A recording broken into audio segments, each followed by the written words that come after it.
Notre Dame fans, welcome back to a special edition of the Irish Breakdown podcast. It is Tuesday night, March 15th. My name is Brian Driscoll. I'm the publisher at irishbreakdown.com, and you all know who that guy is. That is Troy Pride Jr., former cornerback at Notre Dame and current Carolina Panther, is joining us today. Troy, how are you doing, man? Thanks so much for joining us tonight.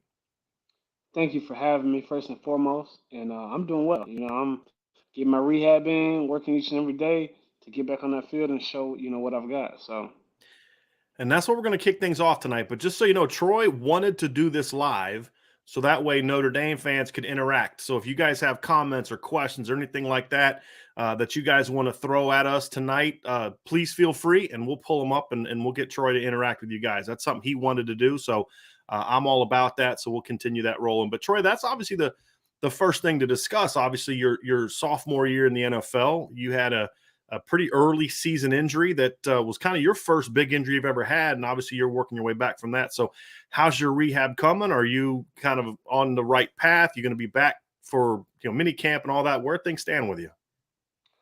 yeah, so obviously my first big injury, first major surgery.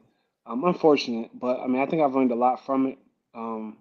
Just having to go through it, having to figure stuff out, having to, be away from the game for so long. But it's been going well. I'm running, I'm moving.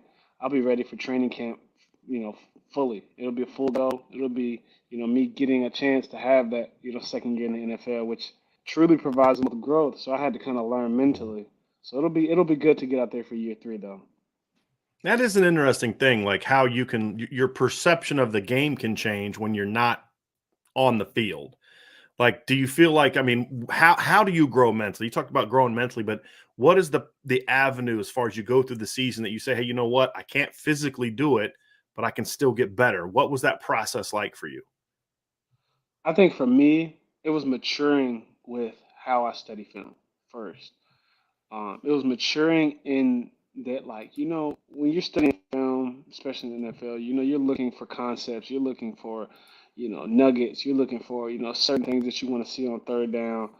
Whereas for me, I move forward to, seeing formations. Like, what do Mhm. teams like to run at a 2-by-2? What do teams like to run at a 3-by-1?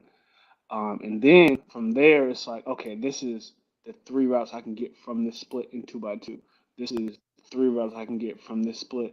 Or it's, okay, the team is motioning to this new split, but it's the same route concept that I saw Mhm. when they just lined up there. And it was like fun, to kind of really like see it and say like, dang, like, you can really simplify the game just by, understanding that and then seeing, okay, they're trying to trick me here just so they can do this really quick and get me out of position. So it was that. It was watching, guys do stuff. It was watching, J.C. Horn play. It was watching Stephon Gilmore. I'm sorry. It was watching, guys excel. Dante Jackson, C.J. Henry. Like, I've seen a lot of great corners out there. So it's like, yeah, okay, like he did that. I like that. When I come back, I can implement that. Like, okay, I might want to jump jam him on third down to mess up his timing with the quarterback. I might want to play off, show off, but break, down as hard as I can. It's just a lot of different stuff that, is the fun, integral, analytical details of the game. Now, when you are away from the game, and it's not like, your freshman year where maybe you weren't playing as much or your rookie year where maybe you're not getting as many snaps as you did in Notre Dame. That's different. You literally couldn't play.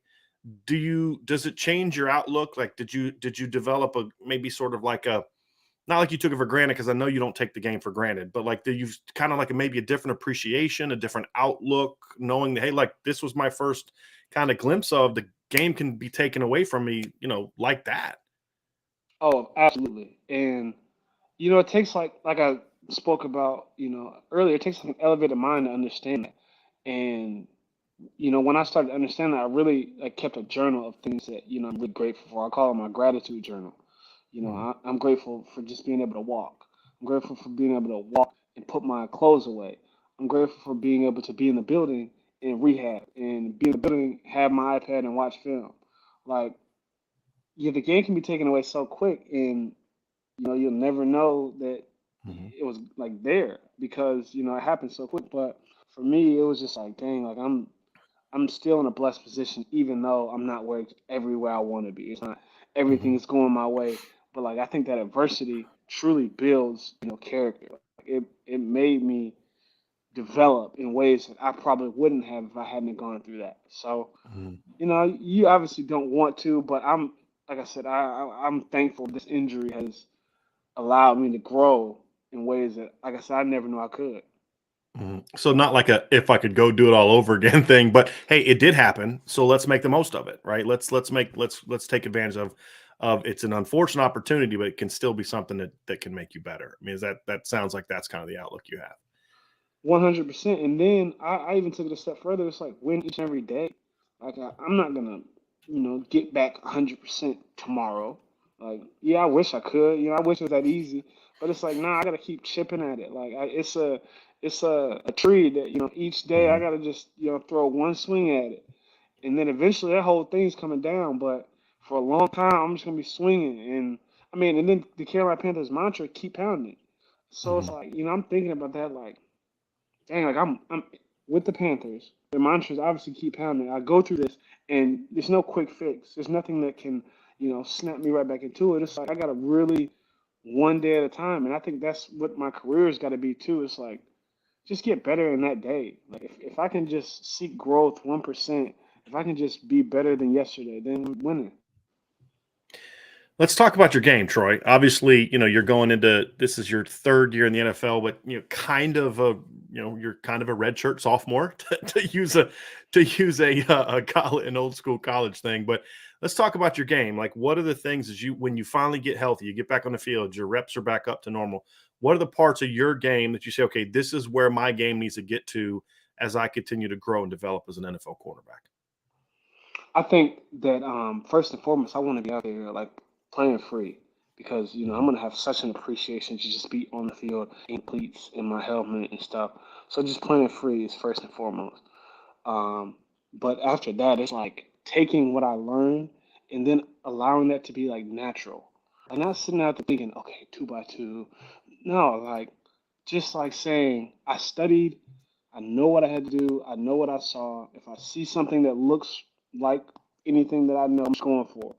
And Mhm. not like I said, taking unnecessary risk, but like just being, you know, being like if I see two go over on a really spray release on the inside, I know that is coming on that dig, and every team loves to run that. And it's like, go take the Mhm. dig, like go pick it, Mhm. go make a play. So it's just that, like, it's just I can't wait to just be out there and not thinking about anything, playing as free as I can, being physical and going head first, like no fear. Like when I get back, like that's gonna be like on my cleats, on my jersey, on everything, like no fear. Like I'm on all the way through everything, not worried about an injury, not worried about anything. I'm just playing football. Is it like the process? I mean, I know it's a more advanced, but you go from high school to college. You talk about that. I'm sure there was a period where you were kind of going through that in Notre Dame, where you were like, "Hey, it's like I think a lot of fans or people maybe didn't play the game at a high level don't understand how bad thinking is on the football field. That's what you talk about the putting in the work. So I'm not thinking, I'm reacting because when you think you go slower. But like that's an evolution in college. Is it a similar process in the NFL just with more advanced stuff, or is that process different for you in the NFL? No, I think it absolutely is a process, and I think I've always kind of been like that. Like I'm not, Hmm. like I wasn't recruited. I wasn't a 5-star day one my freshman year of high school. Like I developed into being a good corner enough to get an offer from Notre Dame. And then in Notre Dame, I didn't come in as, hey, this guy's starting day one. No, I had to, play, take my lumps, sit for my whole sophomore season, not have an opportunity get a chance to go in my junior year and do as best I can, and then come and change up my senior year and get drafted. So I think that it's always kind of been like that, and I'm always, like I said, the cream always rises to the top. So I'm on my way. Like the more I learn, the more experience I get, I think the better I just am. Like it's just gonna always, I'm always elevating. I don't think that, I like taking steps backwards. So, with that, my process is going up. So Now you look at the Panthers. Obviously, it's an off season where there's a lot of changes already happening. There's going to be more. The draft is going to happen. You guys are kind of going into year 3 under Coach Rule. It's also your third year because you were part of his first draft class, I believe. Correct.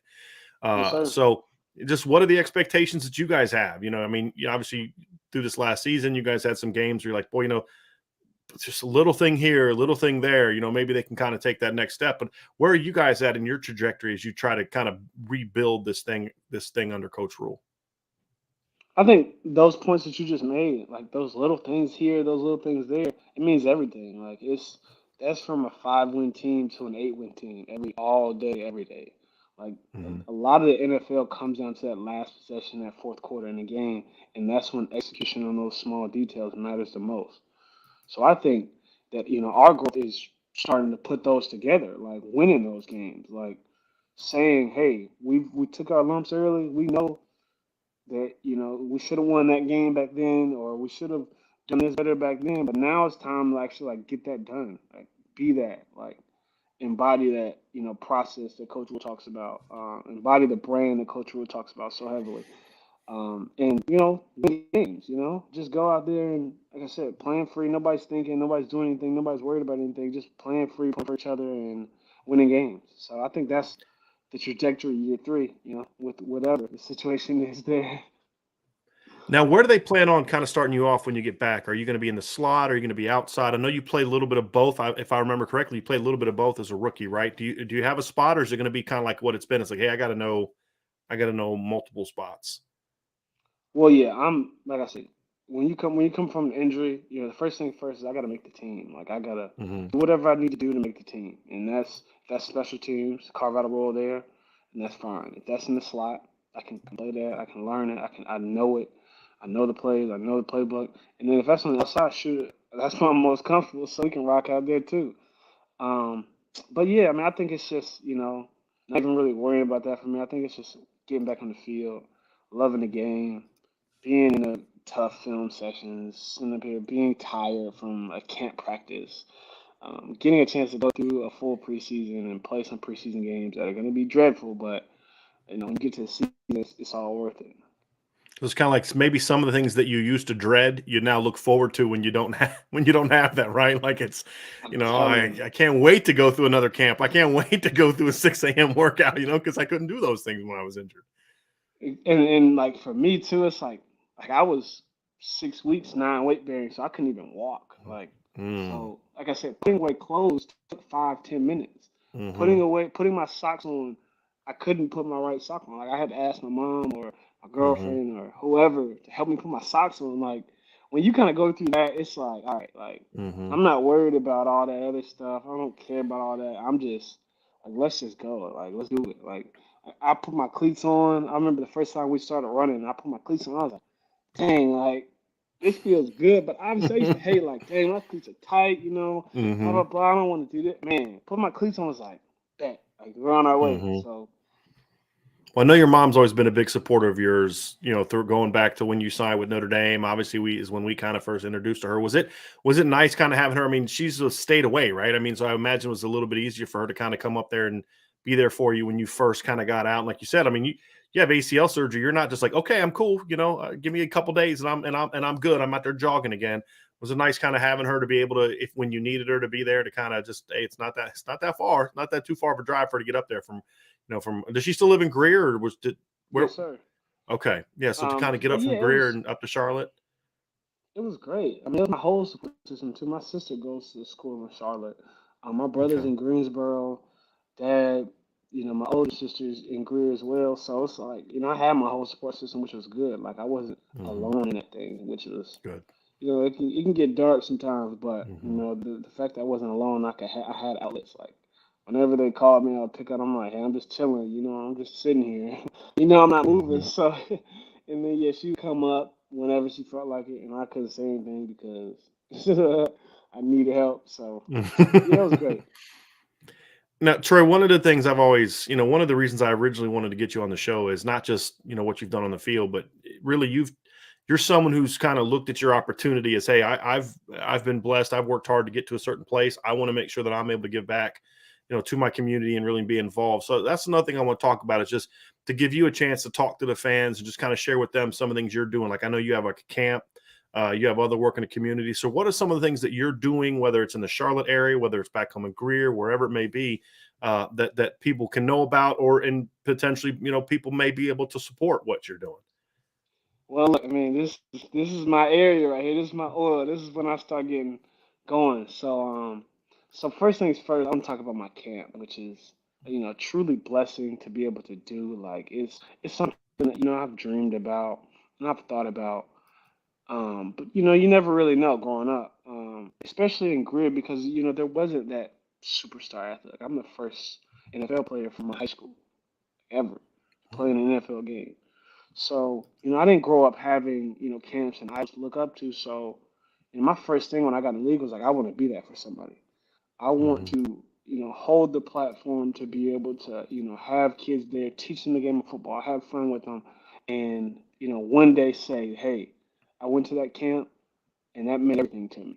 Like that meant everything for my career. Like if they wanted to be a brain surgeon and they were like, I heard at Troy Pride's camp when out in 2022 that I can do anything in this world, and at that time I knew that I could be a brain surgeon. Boom, I did it. Or somebody makes it to the league one day. Like, hey, I saw an NFL player when I was really young, and that motivated me to take care of the classroom, take care of the field, and go chase my dreams. That's like that's everything for me because that's affecting lives for the better in their like future, which this isn't all like the future. That's what it is. That's what this world's gonna be. Those kids, how you raise them, how they're brought up, is everything the world's gonna be when I'm old and I'm done. So yeah, I had my camp, inaugural camp last year. Amazing time. Only 75 kids, and it was just like I said. Even with COVID restrictions and things, we had a great time. I was out there messing with Mhm. each drill. I had my family out there helping. I had just the community surrounded around me, just doing what they can from my old high school. Allowed me to use their Mhm. venue to to hold it and did everything for Greg Miller was instrumental in helping me, just set it up because, I never, I didn't know what I was doing. And he just, kept giving me points, keys, what to do, how to set this up. All right, let's set this up. Boom. So it was amazing. And we're going to do it even bigger and better this year. I'm so excited for it again because I got so many corrections to make from last year. But that's just the kids camp now. Like we're just Mhm. getting started because also within the community, there's poverty, there's um, individuals that are struggling, and Mhm. like especially like for me during like holidays and things, that like really gets to me because I Mhm. never had that like specific struggle. I was never like we were blessed enough to have things like have a Thanksgiving, but like it breaks my heart when you hear about like families that aren't able to do that. Like you're not able to afford a turkey to give your kids for Thanksgiving. Like I want to try to be a bridge for like that kind of stuff as well, like helping out Thanksgiving, helping out Christmas. Like I want to do this year, take some kids and just let them, give them a gift card, go to Walmart, go to Target, go to elsewhere, pick out what you want, and then take care of the parents as well to know like, hey, the pressure's alleviated off you. Like you don't have to sit up here and struggle and worry about having to provide and being scared that your kid, doesn't. I don't know, like just so much of that is just like so personal, and it's something that is truly hits home for me because that's what my grandmama, my big mama, that's what I called her. Mhm. She was like huge with that kind of stuff, and Mhm. unfortunately she passed away. And I think that that spirit of giving, that spirit of helping others, was passed directly on to me. So. So some people kind of get into that when they get older because, hey, I went through this, and I want to help people that went through this. But what you're saying is that that's not necessarily wasn't your experience, but you were raised to say you have been given. So from what you've been given, you want to give back. That's what you're saying. You learned from your big mama and your grandma is to say, hey, look, this is what you do. right? This is how you build up your community, right? This is how you build up Exactly. those people around you. Yeah, and the community that supported me, like, I don't Mhm. know how many people were sitting there cheering for me, Greer High School to be great, or help me, throughout like my times. Like people that used to give me rides home. I used to walk. Like it's a whole bunch.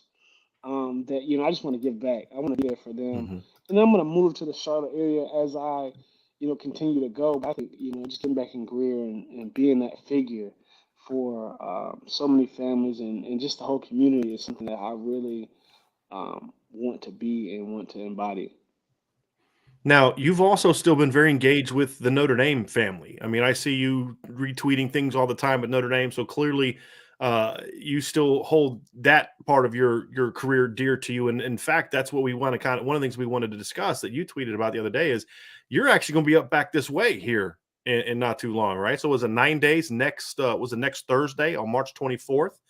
I Yes, sir. believe, and if you don't follow Troy on Twitter, Troy, give people your Twitter account because I know you're going to be tweeting about this. But you're going to be in South Bend next Thursday, signing autographs with some of the other members of your 2016 recruiting class, which we'll talk about here in a second. So just Yes, you sir. want to So give people just your Twitter account real quick. If you don't follow Troy, you got to follow Troy because he posts good stuff. You're going to be challenged, right? There's going to be times you're going to be challenged about things, and it's not football. It's gonna you're gonna have to think about certain issues. So and I exactly. would encourage you to do so. So why don't you go and give that out to people, Troy? Yeah, so my Twitter handle has always been the same. It's TroyPride18. And if you really remember, I was number 18 before I was number 5.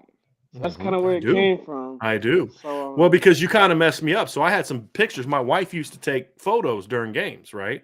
And so I had mhm. some really good shots of you early in your career, and I couldn't use them anymore on my website when you switched to number 5. It's like, come on, Troy, I had some good shots of you, man. So I Yeah, had to you get know, some new ones when you switched to 5.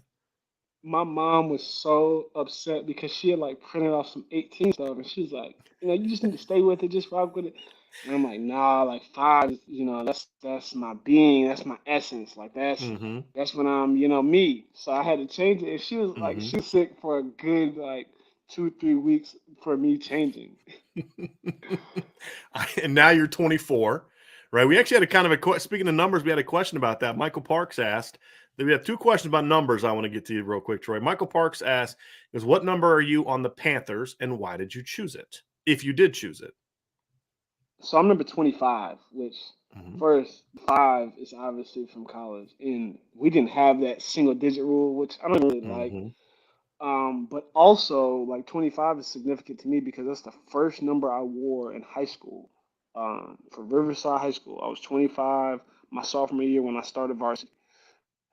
But then aside from that, my dad wore 25 back in the day, and he was like Very this nice. all-world Pop Warner high school running back in Georgia, and and so he wore 25. And like I said, when we first picked numbers, I forgot. I don't know why I picked it, but it's just like I was like, let me get 25. I need it. And Hmm. then he was like, dude, I used to wear 25. Like that's crazy to even That's awesome. like hear.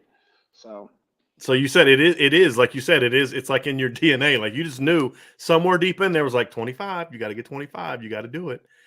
he was Because shocked too. He's for like, some of those dude, did don't you know, in the know? NFL up until this is the first year that like it was before this year, it's basically quarterbacks and kickers and punters were basically about the only people that can have a single digit number. Obviously, that rule has Mhm. changed, so that was not the rule when you got to pick your number. So obviously, you didn't get a chance to get number 5. Here's a question for you, Troy. I'm gonna get you fired up a little bit today. I'm gonna get you fired up at some point in time. Okay, Let's my get man it. Michael I'm Johnson, ready. who's one of our loyal subscribers and listeners and members of our Irish Breakdown community, he's coming at you a little bit with a question. Nice to see you doing well. My question to you is this: who is the best number 5, you or Cam Hart? I thought you were gonna say Manti Te'o or Everett Golson.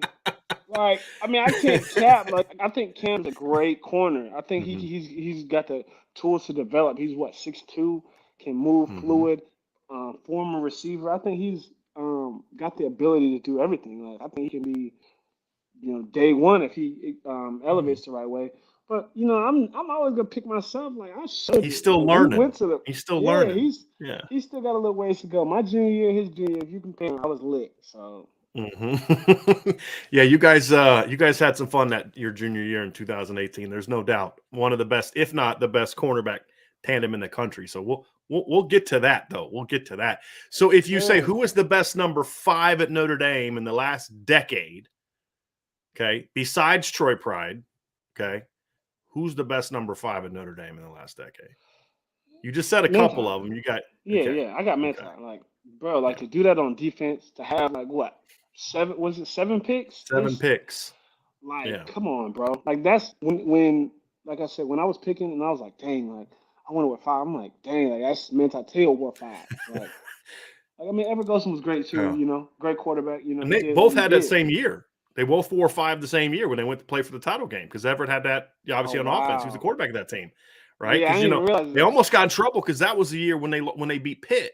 When Pitt Hmm. missed that potential game winning field goal, they had 2 dudes with number 2 on the field. It was Bennett and Chris Brown were both on the field at the same time. The refs missed it. So that's where you got to go be careful. Those Yeesh. double numbers. You know what I mean? So you Yeah, got to be a little careful.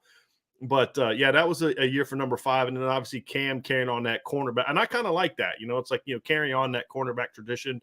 I think it's kind of a it's obviously a number he likes, but I kind of like those things. When guys continue to yeah, do that. But the other thing too, he's a completely different player than you were.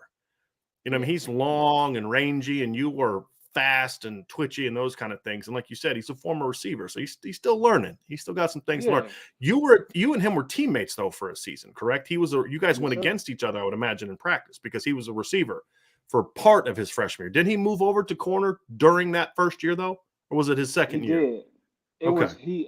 So it was like towards like around the middle of the season. Cause I remember he ran the craziest route against me one time in camp. And I was like, bro, don't you ever do that again, cause that's never gonna work. Like he tried like a double So move with seven his on seven brothers. routes, man. That's what it is. Yeah, I So was seven like, on seven bro, routes with no pass like rush. and I'm telling him, I'm like, bro, like you're a freshman, right? He was like, yeah. I'm like, bro, don't you ever do that again. Like, first of all, the quarterback's never gonna have time, and second of all, I sat on that like that was not good. So I don't know if he remembers that, but I was like, bro, don't you ever do that again, bro. But no, he's like I said, it's great to see him. Like I said, excelling, learning, getting the game under his feet. Those 2 picks against Wisconsin, I was like, all right, like Mhm, Kim, if you want to do something now, you keep playing, mhm. you gonna come out this year. But I think he needs one more year to learn, and he'll be ready to go. Well, after those 2 picks, he kinda went through what you went through the second half of 2019, which was Hmm. they just stopped throwing at you. I mean, they just Yeah. that was the thing. I mean, kinda like last 7, 8 games of your last season was just like, we're not gonna throw that guy. We're gonna just let See, it but the thing is I didn't capitalize on all my opportunities either. Mhm, Like, so they did. Like Boston College, I had no targets, no, I had nothing. mhm, But like Virginia Tech, they were targeting me a bunch. I dropped a pick, a crucial one. And then it's just I went back after my senior year and looked at like film again just because I was like, let me just do this for me. I was like, mhm, bro, I could have had 3 picks and probably been second, first round pick. So I'm still mhm. upset about that, but I'll make up for it. You'll make up for it. You can make up for it with the Panthers. That's what I want to hear. I want to Yes, get back to sir. this because we kind of went away from it. We kind of had some fun talking about those numbers. But talk to us about what you got planned next week, Troy. So you've made the decision. I think the first poor decision I think you've made in your career is to leave the South to come up to South Bend in March. When it's still cold, but other than that, I'm looking forward to it. But talk to us about what you guys got planned for next week, the signing event that you guys got going on. All right, so this is an exclusive, really nice event that we're planning. We're still working through a lot of the details of it and logistically how it'll go. But basically, 6 of us, Tony, Alohi, Julian, Jalen, Dante, and me. And, from the Savage 16 class, which is what we refer to ourselves as, just members, not everybody, because, it'd be too big. But, we're doing photos that, we'll sign of us at Notre Dame. We've got player worn gear, like stuff that we wore in the Goog, stuff we worked out in, stuff that, we lounged around in that we're going to have there, shoes, gloves, like, and then there's a raffle too that we're gonna have. It's like a big raffle of items, like specialty items. Like we've got duffel bags. I think there's a jersey in there or something. I've got actually, it's pretty funny. I got a signed Brian Kelly football. that I'm going to, give to some fan that can do whatever they want with it. If you want to keep it, you can keep it. If you want to get a knife and, so that's just what whoever wants to do with it. But nah, it's like I said, it's gonna See, now be you're trying very to get me exclusive. fired up. That's what you're doing. Now you're trying to get me Like I said, hey, fired Anthony, like the raffle's gonna have it. So up. if you wanna win the raffle, get a couple raffle tickets and. Mhm. But no, it's gonna be good. We're gonna give away some items. I'm trying to have some kids there from certain classes just to come through, get some stuff Mhm. for free, just to show up to the community that obviously helped us and did so much for us. But at the same time, it's gonna be a great event. We're gonna have it rocking. We're gonna have all the guys in there having fun, being able to take pictures, talk about memories, talk about 2018 playoff game. I mean, not the game, but the season.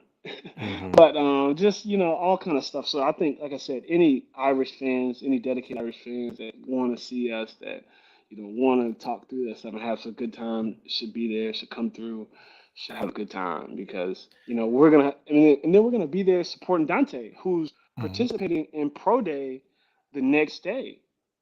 So like I said, we'll get a chance to all be around there and do that. And then, to be honest, in the future, we talked about coming back and doing DB camp. We No, that'd might be awesome.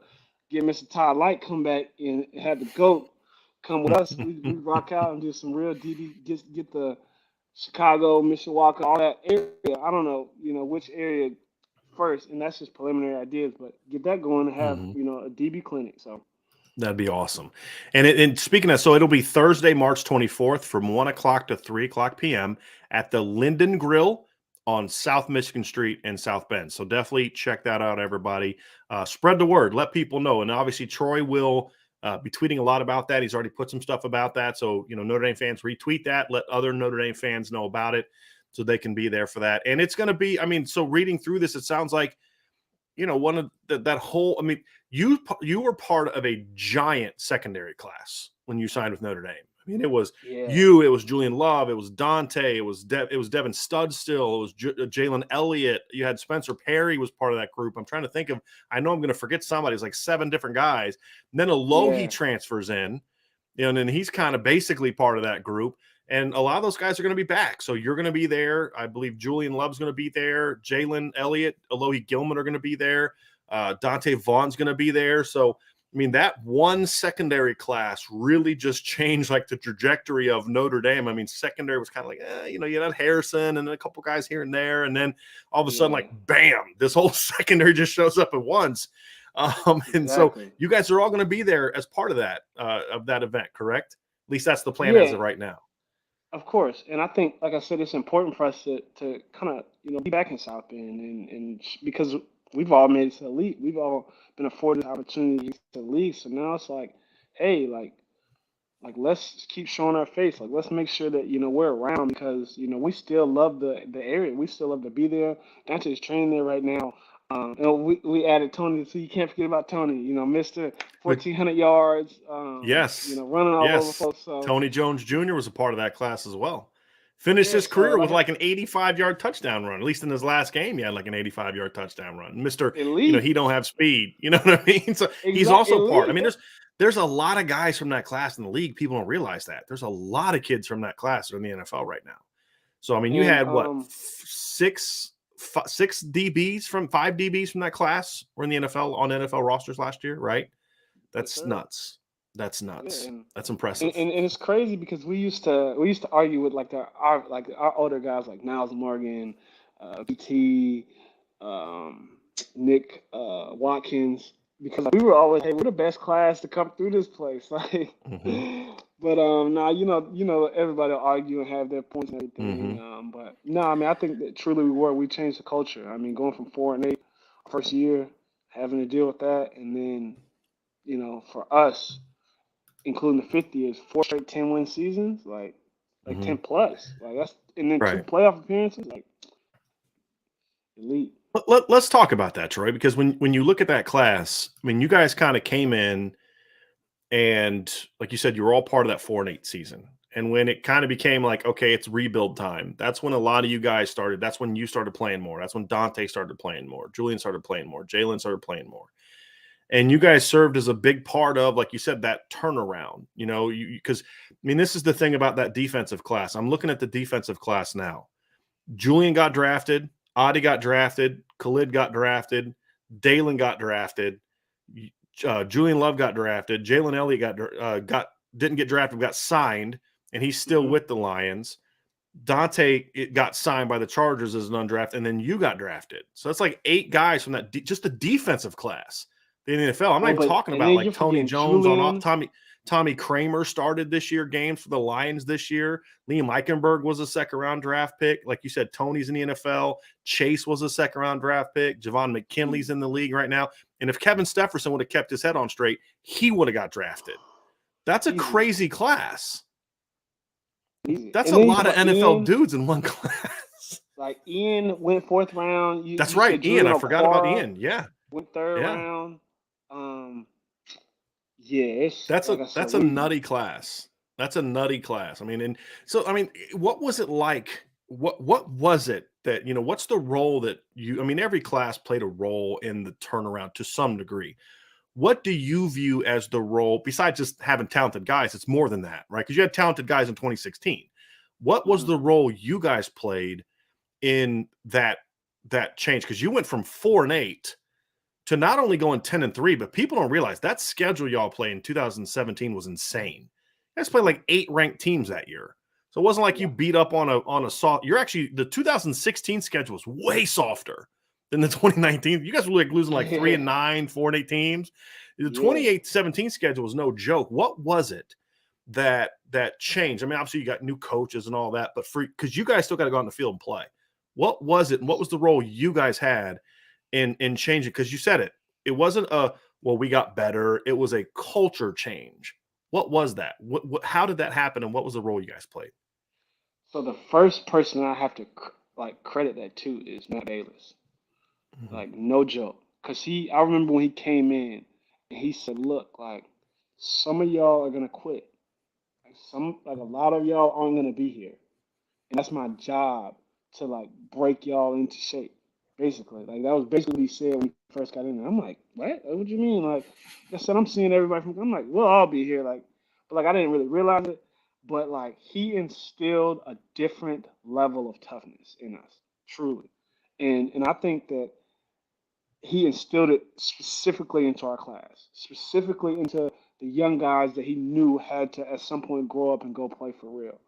And with that, it's trickled down from our leadership, from us teaching young guys, from us being a pillar for young guys, from us being an example for young guys. Like the toughness aspect he instilled into us, coupled with our talent, coupled with the leadership, and then us just going on and playing has like absolutely attributed to the change in culture, change in what Notre Dame truly is. Because like I don't like just thinking about my freshman year, I don't think we really had that. Like you had leaders, you had guys that were good, you had this and the third, but it's just different when Coach Baines came in. It was just different. Like, and then playing defense tougher under Elko in 17, then changing the lead. And like I said, keeping that same gritty, tough defense, just like, hey, whatever the case may be, we need to stand up on defense. Like, it's not about what the offense do. It's not about here. It's like so that's just like small stuff that I knew. It was like, golly, like we really, like it's on our shoulders, and we were tough enough to hold it. Like it wasn't like, hey, dang, the pressure's too much. It's like, nah, like we got each other's backs all the way through. Like if we need to play, Khalid's ready to go and make it. Julian, hey bro, I told him up time, hey bro, go get a sack. Like we don't feel like covering that long, so go get a sack, bro. Boom, hit like you think about the Virginia game in 2019, like golly, like dude's taking over, just like full game, like and like I said, that's just attributed to the toughness that we developed.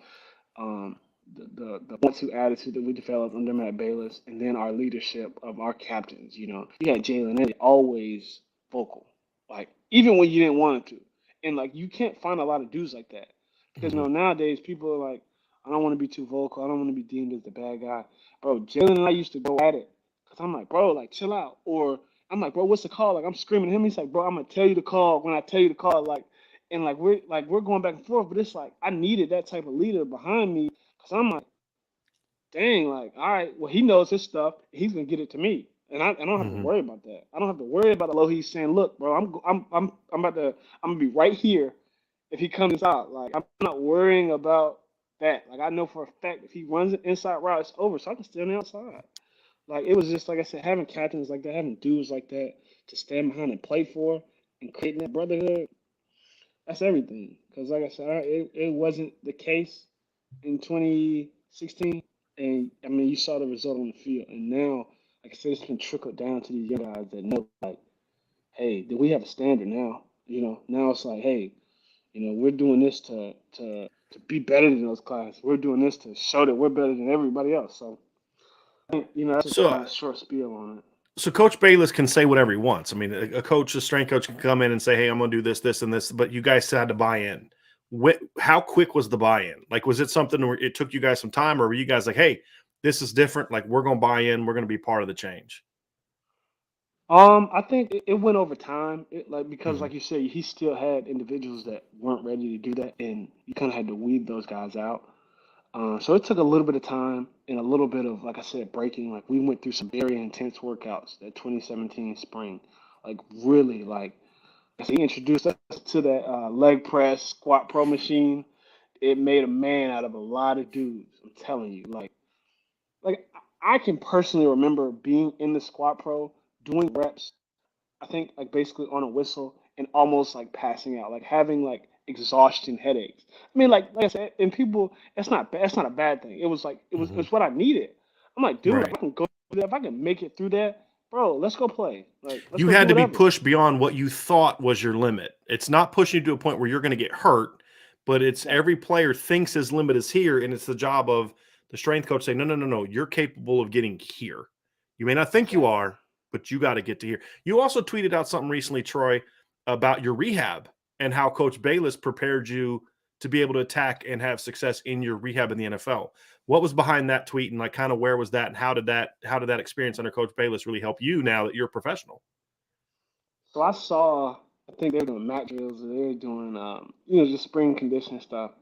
And I was like, dang, like, like I was like, man, they doing theme lifts, like all those theme lifts. It's almost PTSD because like we had a St. Patty's Day lift one time that we sat up there and was squatting 20 reps, and it's like, oh, like, but like I said, that kind of stuff made me to where, like I said, nothing is gonna like break me. Like, yes, I'm so like mentally strong and ready to like attack anything that it's like, man, like. I've done this, so I know for a fact I can get through this. Like I know for a fact it's tough. Like I said early on, bending my knee was really tough. Like it was to where it feels like you're bending through a brick wall, and I had to pop it to get scar tissue out.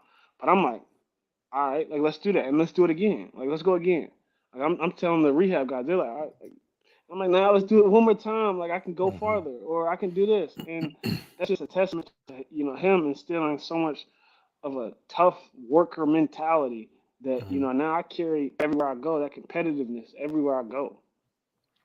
So you talked about kind of having a DB camp, which I think would be a phenomenal idea. That'd be great. I've also wanted the former O lineman to have an O line camp, like have Zach and Ronnie and Hainsey and Q and and Sam and Alex and all those guys kind of come back and have an O line camp. I think that'd be fun. I think a DB camp would be a blast to go all the way back, get like Harrison Smith. I mean, you guys have had some NFL DBs at Notre Dame. You know what I mean? I'm So, saying you talk about um, Kavari Russell going and yeah. getting, like I said, having Coach Light come back, having even Well, Jeff Gertz. Kavari can teach the how to talk trash as a cornerback session, right?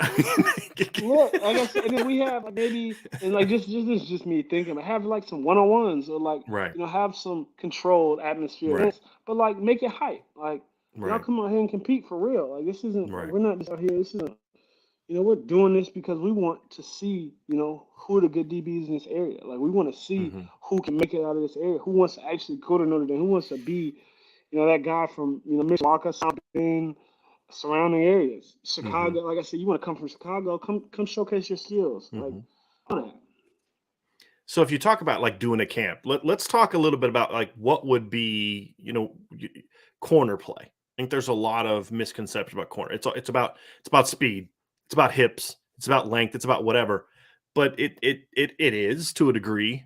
But there's so much, especially in today's game, there's so much skill involved, technical skill involved, and Yeah. mental skill involved. That it's not just like you can't just go out there and be like, I'm just going to cover. Like it's become so much more of like you got to know that you got to know the game. You've got to be intelligent. You've got to be instinctive. You've got to study. So let's kind of just talk real quick about like just the art of cornerback play, right? And let's begin, as you kind of think about it, like you break it down into a couple different areas, right? Like there's the mental part and there's the technical part, and then there's like the intangible part, assuming you've got the physical ability to go out and play. So let's Mhm. talk about sort of the mental part of the game. What are the most, if you're teaching the camp, what are the most important mental parts that guys need to have and learn when it comes to being a successful cornerback? So everybody talks about it, and that's first a short-term memory. Hmm. Because when you play corner, you're gonna get a ball caught in. Like regardless, the best guys here and there, it happens, and it could be a long one, it could be a short one, doesn't matter. Like the same mentality's gotta hold that the next one won't be. So like it's kind of having that like pit bull, like big dog underdog mentality, like for real. Like you gotta be that guy. Like I think that truly, the best teams, the corners are probably one of the toughest dudes on the field and especially on the defense because like I said, you gotta go in and you can have 70 great reps and one bad one at the end of the game, and everybody thinks you had the worst game ever. You got to have the mental fortitude to rock, to know that you can come back and do the same stuff and actually have 78 plays better this time so that it's a complete game. Or you can have a great game and get no stats. And Hmm. everybody's like, where were you? But it's like, Right. bro, like I'm locking up. But you just gotta have like so that like part of it, that knowing yourself, knowing how true you are to the game, how much you study, how much you put in, and then executing it out there is Mhm. is is first and foremost. When you talk about studying the game, how important is, and I guess what's the process like to being a student of the game? Because I think that's a thing that a lot of people maybe don't quite understand about cornerback play is to be a great corner. I don't care how talented you are, you've got to be a student of the game. What does that entail as a corner? What does it mean to know the game, to study the game, to know your opponent, that type of stuff as a corner? Well, I mean, if you gotta get real, I might try to get real technical here. So if you want to be a student of the game, it's like knowing like your opponent better than really they know themselves. Like knowing when they got their inside foot up and and they're pushing outside already before the snap, you know that okay, it's an outside release, or okay, he's a very fast breaker, so I'm gonna see him rise and I'm gonna see him break. Or he's a taller guy, so I see his knees. When his knees start to slow down, that's when it's time to break. Or like feeling when they're pushing pressure on you, they're going opposite. When they're not, they're waiting for you and they'll throw you by. Like it's all of that and then being natural. Like it's knowing, hey, he's in a cut split right now. He's looking inside, checking me. I'm sitting here looking straight across him, watching the quarterback as well. Like, all right, where can he go from here? Go in, boom, boom. All right, well, I gotta be ready to go here. I gotta be ready to go here, and then I immediately react. It's like knowing like, hey, this guy's a handsy guy. At the top of his route, he wants to push off. So I gotta be a little cleaner at the top of the route Mhm. so that he can't get his hands on me and I can break rather than fight with him and lose. It's knowing that like, hey, they're gonna try to lull me to sleep with this guy. They know I'm elite right Mhm. now. They know I'm lit, so they're gonna wait. They're gonna wait until halftime or third quarter when I come out of halftime to say, okay, it's time to go deep in him. Or it's like it's so much of it, and that's all just like the mental aspect, and then you gotta go Mhm. react to it all. Then you gotta go Mhm. sit up here and be like, all right, it's a speed guy. Like, or all right, like they're changing receivers on me so that like I said, they can see which one works best on me. Like it's a lot. Like in a student of the game, like I said, you gotta take all that, have all that, have your notes on guys. Like while I was chilling, watching teams and stuff, I'm taking notes on receivers. Like, all right, if I play him next year, this is what he likes to do. Like, if I see this, I know that this is what he wants to do. I know for a fact that they love this route formation from this split when his foot's like this. I know when he's got the weight, like his weight shifts, it changes because he's trying to do something else. Like it's a Mhm. lot. Coach Elko, one time I was kind of talking with him about your class, and he said, like, he was talking about that evolution of the growth, because this was kind of like early guys in your tenure. He said, look, what these guys have to understand is if the boundary receiver is 6 yards outside outside the receiver compared to 8 yards outside the tackle compared to 8 yards, based on film study, we know this is their route tree here, and it's going to be a completely different route tree just because he moved out 2 yards. Like, that's how detailed you have to be to play this game. Like, just that, like, we think, oh, you just kind of reduce split, no big deal. But it's going to be a completely different route tree. And then knowing that, and then knowing, like, hey, if he's here, I've got to be here. And not even just like what they can run, but I got to be on that inside look or the outside look and all those kind of things. And I think that's the thing I love about football is that you can be Yeah. fast and you can run a 4-4 flat and you can do all these kind of things. But man, football is much more of a I don't want to call it a thinking man's game, because as you said, thinking is not good on the field, but it's more of like it's not a game, in my opinion, especially I think on the perimeter, because you're out there all by yourself, to a degree. It's a game that requires a level of intelligence that I don't think people necessarily understand and appreciate, especially to play it at the highest level like you've done in college and now you're in the National Football League. I like violent chess, really, like for That's a real, great because say that again. I love that. Say that again. it's like violent chess, for real. Like I said, like all that, like this, you got to think 3 moves ahead. You got to think games ahead. Like you gotta think games behind. You gotta say, "Dang, I got beat on this double move. I'm gonna get the same route in week 10 on 3rd down in the 4th quarter. I'm gonna get it. Mm-hmm. I gotta be ready for it. I gotta know. I gotta correct that mistake." Or especially in the league, which is a copycat league, and a Mm-hmm. lot of teams run a lot of the same stuff. If you give up one run, they're gonna give up. I mean, you're gonna see it probably every week. Even if they haven't But shown it on film, they're going to know you yeah, got beat on it, and they're going to put it in. they'll Yeah, put it in absolutely. their offense in their way. Mm-hmm. If an offense really likes to motion a lot, they'll motion a bunch, get in on the formation they want to, and run that same run concept. But yeah, like I said, it's you don't want to be thinking on the field. It's got to be kind of innate, and Mm-hmm. then you gotta know that, and then you gotta play violent and do it. So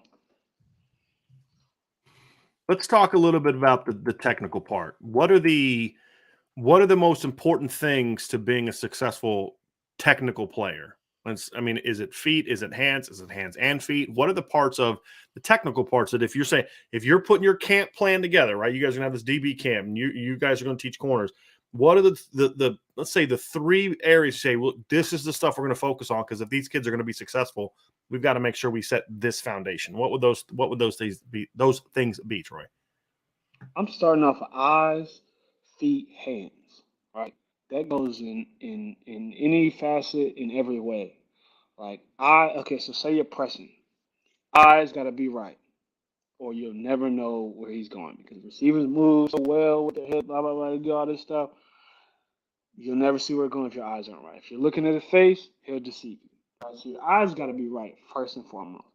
Then your feet have to move before your hands engage. Like you see a lot of guys in 7-on-7 now just throwing their hands straight at dudes, like just lunging at guys. That's cool, that's cute for cameras and stuff sometimes. But if you really want to play elite, those feet have to move first, right? Now, if you cut the dude off and then put your hands on him, okay, let's rock out. You're winning. You're doing what you're supposed to do. And double jamming is a technique too, but still, I see guys lunging and like I said, they haven't even moved their feet, so it's whatever. So eyes, feet, hands, and that's just press. Now you talk about off eyes, looking at the quarterback, seeing the formation, feet, tempo steps out, good brace. If it's 90, you got to make sure it's, boom, boom into 90 degrees. If it's 45, boom, boom into 45 degrees. If it's straight back down, it's pop out and coming right all the way back down. So feet, and then, hands wrapping up, making the tackle, stripping the football, knocking the ball away. So I think eyes, feet, hands is like the order of being a corner. Like eyes got to be right, and a lot of times that's where a lot of guys get got. And shoot, like I said, I'm not perfect. I've got there, and then moving your feet before you're trying to engage those hands, especially in press. Um, but then having good feet and off, being able to, move fluidly, having good hips. I mean, that's where your feet come in, and then your hands, breaking up footballs, being in the right spot, jamming receivers when you need to, moving how you want to. So I think if I'm teaching them, I'm saying that, and then I'm making that reiterated every single time. That's all you should be thinking of. Eyes first, move my feet when I'm trying to get in front or I'm trying to do certain things, and then my hands next. And obviously, those are three different things, but when you finally get it together, they're all moving. They're all working as one. I mean, that's the thing is like you can't. Okay, eyes. Okay, then feet, then hands. Like you build that foundation in preparation, but once it clicks, it's all working together. That's Oh yeah, all one thing. And same thing with receivers. It's like when I was a receivers coach, it's like, first thing we talk is the stance. Then we work on hand play, then we work on steps, or we work on steps and hand play and all that kind of stuff. But you can't do that in the game because if I'm like, okay, step first, by that point in time, your hands are in my chest. yeah, I'm yeah, done. exactly. It's like Because it's got to work I've together, seen but him you build it hesitating. right. You build it one at a time. And then it's like, it's like I like it's kind of odd, but I like comparing football to like a ballet. You start with one aspect and we're just kind of here, and then you build it, and then at the end it's like football to me is organized chaos. That's the thing for me. It's like it's organized chaos, and it's what makes it to me a beautiful game. It's just one of the things I love about it. It's such a violent game. Like I loved your violent chess. It's beautiful. But it's not just like, meat wads, like, oh, I don't know anything. Exactly. Me play football. Like you got Exactly. football is a game that requires intelligence because I know we're not going to name names, but I know you've played with and against some really athletic dudes that could not play ball at all because they didn't have it here or here. Yeah. And I think like building that foundation is something that like, I want young kids to know too. Like I even instill kind of that little stuff into my kids can like for 6 year olds. Like, I'm like, Mm-hmm. hey, well, keep your eyes down, move your feet first, use your hands after. Like Mm-hmm. just because like that's a foundation, and then you can get into the cute stuff. Then you can get into, hey, I'm watching the quarterback. I can bait him into this, make him thinking I'm here. I can move around, impress, and sit up there and start Mm-hmm. middle, move outside leverage, move inside leverage. But like that foundational piece is that's everything because like that's like I said, that's where a lot of your issues come. Like I said, you can look at every play that anyone's ever played and say his eyes are bad. He didn't move his feet. He didn't use his hands. Like I swear, like that's like if you just wander through films, it's just like eyes, boom, hands, boom, feet. Like you could just do that Mm-hmm. because that's the issue. Boom, right there. Okay. So And then you kind of already covered the intangible part. I mean, you already covered that, and you kind of included in the mental part. The intangible part is a cornerback has to have supreme confidence in himself, genuine, not the false bravado of I can cover, and then the first time you get beat, your pride gets sucked out of your body, right? Like I'm yeah, sorry, you've been to enough camp, I'm talking about, right? yeah, of It's course. a legitimate confidence, like okay, I got beat, I can correct it. I know what I did wrong, I'm gonna correct it. He's not gonna do that to me again. Hmm. That's such an important piece to being a good cornerback. Like you talked about, is to me, the short memory comes from having supreme confidence in yourself. Because if you're out there Of like this course. is I can't cover this guy. This guy's going to kill me all day. Then you're going to get beat all day. You know what I mean. So, I mean, you held, I think you gave up one completion in the Cotton Bowl, one, and it was on a pass behind the line of scrimmage. It was a screen. If you went into that game thinking, I don't know if I can cover Justin Ross, I don't know if I can cover T. Higgins, they'd have smoked you all game. Exactly. Exactly. But you said I can play. I'm Troy Pride. I'm at Notre Dame. I can play with these guys. I mean, I'm with all explain that. why that's so important. That you have to have that belief in yourself, no matter what just happened. You have to have that supreme belief in yourself.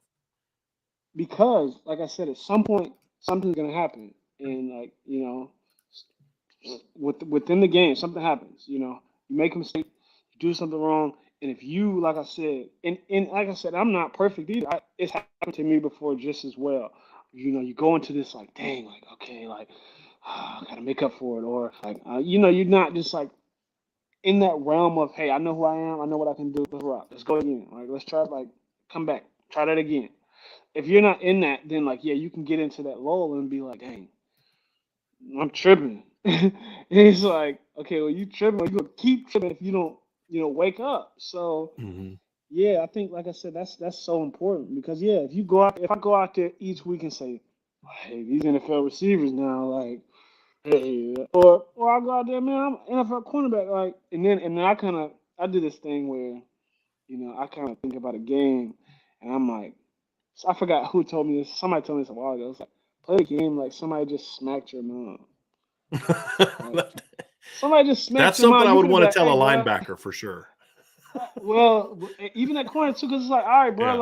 like, nah, you're not about to do that. And like, Hmm. so then you're physical, when they're trying to block Hmm. you, and then at the same time, it's like you want to lock him up because it's like, nah, like, it's just like Hmm. a mindset thing. So it's like, yeah, you gotta have that. You have to play Hmm. to play the game at any level because I Hmm. mean, it's always like I said, it's gonna be tough. Like I feel corner is the second hardest position to play in football behind quarterback. And it's most stress, even probably more stress because like I said, if you get burnt, everybody looking at you. Even if the Hmm. safety was wrong, even if everyone, it's like, all right, the corner trash. With the quarterback, they can Hmm. say the receiver messed the route up. They don't nobody was blocking. Nah, that corner's trash. Hmm. So it's Yeah, it's like I said, that's second hardest very true. position. So I'm going to ask you one more question before we get to some of the questions from fans here. And you talked about Coach Light, right? And obviously, what was number one? What was it like playing for someone who was a star? I mean, not just Coach Light was a good player. Dude was I mean, he was a star. He was two-time All-American, won a championship. Top 10 NFL draft pick. What was it like playing for someone with that rep? I mean, obviously coming in knowing that, but then also what were some of the things like what was it like playing for Coach? What did you learn about being a man, about being a player, whatever it was, the lessons he taught? What was it like playing under someone like that? And then what were some things that you learned from playing from Coach Light? So man, Coach Love was top five actually, cause he always reminded us, man. He's like I said, prototypical OG real dude. Like I said, and we'll always be close. He'll always be like family to me because of that like aspect. Like he, aside from the game, was always looking out and always ready to help each and every one of us. But to obviously play on it, that's like, dang, like that's elite. Like that's a guy that did it here. That All American, like I said, national champion, top five pick. Like, he did everything, and Super Bowl champion. super. Yeah. That's what I'm saying. Did everything. So it's like you want to be in his shoes, and you work Mhm. to have things that he's had, and we didn't get a chance to achieve a national championship, and I was an All American, but still, like I just think that he taught me so much about just taking care of your business too the right way, like being a pro. Um, being able to, like I said, be that corner, like that, he like, carries that corner mindset with him in everything he does, like even in life. So it's like, you love to, like I said, have a mentor like that, a dude that's like pouring into you like that. And we had a lot of great, good and bad times, like here and there. Like Mhm. your film sessions used to sometimes get a little rough, but man, like I said, I always appreciate him. I always, you know, be indebted to him for coming to Great South Carolina and recruiting a kid and allowing me to achieve and live out my dreams at Notre Dame. And then the impressive thing about what he did was he did all that while wearing D tackle pads. Have you ever seen pictures of him playing Notre Dame? Hey, we used to clown him for He might as that well have because, thrown a neck roll on with how big them like, pads were. Coach Light, too, if you ask anybody, he was big, like, big Hmm. tackle guy. And it was Hmm. like at some point, we was like, hey, bro, like, did you play safety or did you play corner back in the day? That's all he wanted to do, them big old pads on. They wasn't covering Giant nobody, but nah. pads. Nah, he was Giant elite, like I said, pads. and yeah, we used to clown him about that, but he's a real, and then he wore that one. He wore that Uno, too. Hmm. Yeah, he ain't. Which I'm hoping that they bring that back. So don't even get me started on why they don't have a number one jersey anymore. But whatever. So we got Yeah. time for some questions, Troy. We got some good Oh, of questions here that course. people want to ask you. Yeah, I'm My always. guy AST 12321. Who is the funniest teammate you've had, college or pro? Okay, like so funny to me, and then funny like jokes. So if I got the funny like jokes, Dante Jackson, easy. Joke on Hmm. anybody, quick to it, whatever. But like funniest to me, I was like it had to be in the corner room, which was either Dante or Timitope or Goro. I don't know if many people know that Hmm. name. but I Timmy do. was a funny dude, like hilarious. Like I said, every day, like just from the moment I met him, it was like we laughed all the time. So Timmy was Do you hilarious. ever say to Dante Jackson, "Why couldn't you cover Miles Boykin in the bowl game?" We Did, talked about it very once. lightly because I Got to be remember he careful. said, yeah, he spoke something about Notre Dame, and I was like, hold up, we played LSU. Yeah, I And I was believe he kind of was on like, that team. I'm pretty sure I he was was on that like, team. yeah. So I was like, we play, and then All right. but yeah, no, Yeah. he Let's watch he'd this let play him where know. three y'all couldn't tackle Miles Boykin on his way to the end zone. I'm Like, just and I'm saying, talking about who was that? They had Greedy on him. Greedy Mm-hmm. couldn't lock him Mm-hmm. up. Dante came on him. Didn't Delpit try to tackle him on it? Yeah. Yeah. Like four, he made like 3 or 4 dudes miss on that last touchdown. I mean, And I'm just saying. that's what Greedy was a first round. Greedy went second round. Delpit Yeah, went what early, second yeah. round. Yeah. Dante was second round. Like so, that's a Yeah. lot of dudes. Saying. And then we won And again. like Georgia fans can talk trash. They beat y'all, beat Notre Dame twice. Bama can talk Yeah. trash. They beat them twice. LSU fans can't say a dang thing to Notre Dame. Oh, I don't. To be Y'all honest, I haven't don't beat want to Notre hear Dame nothing. since 1997. I'm just Yeah, saying. I don't want to hear nothing from No, I'm LSU sorry, fans. I'm not gonna cap. 2006.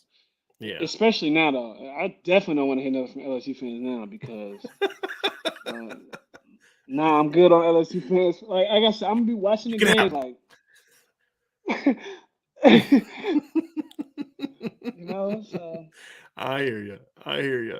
All right, we got some more. Okay, here's a good one. I love these. Adam Blair. Who's the best player you've ever played against? How about college? One in college and one in the pros. Best player you've ever played against. And it could be in practice. You can say in practice if it's something like that. But who's the best player you've ever played against in college and then the best player you've ever played against in the pros? like we spoke about him. KJ Stefferson was legit.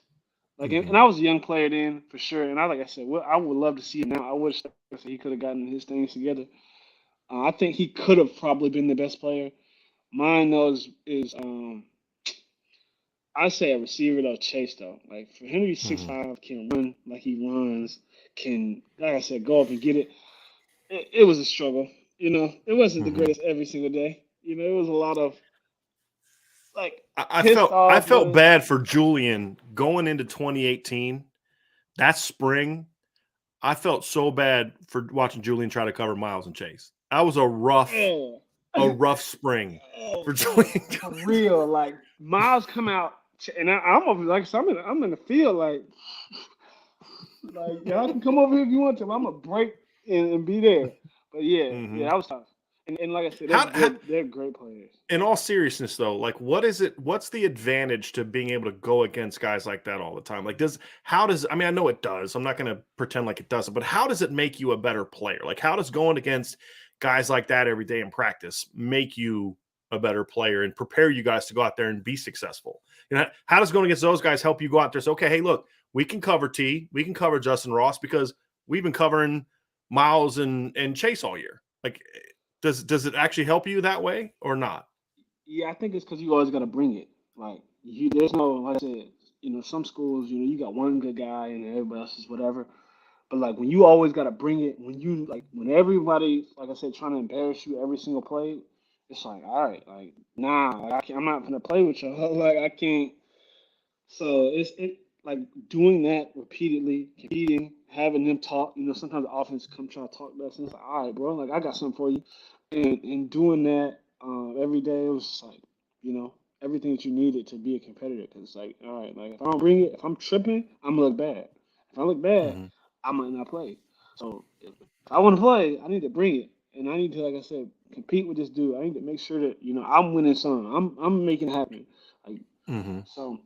I think that's a great part of it that Notre Dame, provides. Like I said, and I think choosing Notre Dame as a young kid was one of the most mature decisions I've ever made because I don't think I would have got that everywhere else. I think I could have been good anywhere, but like to face dudes that, like I said, are elite in their profession now, Mm-hmm. Notre Dame had it all. Well, I think these are a couple questions to kind of lead into that. So perfect segue, Troy. Father David asks, "What is the one thing you wish fans knew about what it's like being a football player at Notre Dame, And what do you think is the biggest misconception the fans have about playing at Notre Dame? I mean, what I think the biggest thing that I want fans to know is that playing at Notre Dame is like so huge, such a traditional. Football is obviously huge, but like there's still people. Like I think that it gets bad when a guy's having a bad game, a guy's having a bad moment, and like I said, like fans can come down on him so hard. And like I said, I've had it happen to me because I remember in 2016 I was playing in Miami. It wasn't my best game. I had a pass interference, gave up a couple catches, was picked on a third down. And I remember after the game, like not even going to social media or anything like that, but just kind of feeling the hate and like sitting on one of the benches there and just crying. Like as a what 18 or younger than that, like just a kid. I'm like, damn, I'm just a kid. Like I'm going through it. And that's kind of what they did, or what athletes in general do, but especially at Notre Dame, football is so big, and like you got so many diehard fans that can, like I said, sometimes attack you. Um, but you got to take your lumps as it comes. But still, like I wish fans would like realize that when they're saying you're the worst player ever, like you shouldn't, like I get you, like whatever, like I had a bad game, I had a bad play, but like I'm human. Like we are human. We're kids too. Like we're growing. Like it is a lot to deal with. And then what's the second part of that question? Just the biggest but I think that part is important because I think social media has, in a lot of ways, created a bit of an unhealthy relationship between players and fans. Because my advice always, don't ever tweet at a player like that. Like just like not that, not like you said, these are kids, right? Like you're a Yeah, professional now. I mean, I still don't like it, but you're a professional, right? I mean, you're getting paid to exactly. go do a job. These are 18, 19, like you're talking about 2016. You were what, 18 years old during that Yeah. game, right? You're a freshman in college. These are still kids. Just because they're supremely gifted physically doesn't mean that all of a sudden they've matured 15 years compared to the normal human being. These are still kids. Hmm. And so that's an unfortunate thing because I've noticed this at Notre Dame in recent years where you're starting to see more back and forth on social media between players and fans, and I don't think that's good for anybody. So it's like, Exactly. you know, if you're gonna come at a player, do it in a way that you would want him to come at you if you sucked at your job or had a bad day at your job, which is, hey man, look, come at you with respect or something like that. Maybe you might find a more accepting audience because, like you said, I mean, even if you're a senior, you're only 20, 21 years old, but these young Yeah. guys, these are 18, 19-year-old kids that are physically gifted, but they're still kids. It's not like I want to get beat for a touchdown on this play. I really feel like giving up a touchdown right now. Like like I said, and then you put in so much work that you're like, dang, like you really already know that. All right, I'm letting the fan base down. And then you spoke about like jobs. So I mean, I know the new NIL stuff, but like we weren't playing as a job. It was just we were just playing, for the school and stuff. So think about somebody just ridiculing you for doing something you just love doing. And Mhm. then like I said, I don't think people understand though. Like you're ridiculing somebody and you're watching them, but like you can't be like that man in the arena quote is something that's like huge. Like because like only thing that matters is the person that's in that situation. And Mhm. like I said, I don't think everybody can realize that, and I don't think that even fans like realize the extent because like social media is like so quick to, oh, let's go, let me just tweet him and just It's go and at it's him. so easy. It's so easy Yeah. to just emotionally tweet something at somebody. Yeah, especially when you've had I've always said you should be able to take a breathalyzer test before you can tweet something.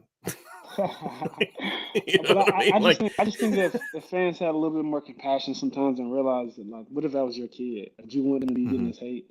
Like would you want? right, I think that if everybody just kind of realized that had more compassion for each other, I think that. right. And I don't, and then I don't think it's right that I've gone at fans before too sometimes, and I'm like I try to have fun when I go at them, man. Right. I'm like I'm gonna joke with you, but still like I don't think that that should be the case. I don't think it should ever Right. be like I hate you. Well, I hate you too, and you're Right. the worst person Because ever. Like criticism is one thing. I mean, it's like, hey, man, look, Troy's gotta read that correctly, and he's gotta, make you gotta, you assignment wasn't correct, or your technique's got to get better. Like that's the thing for me. Like part of my job is being critical of your performance.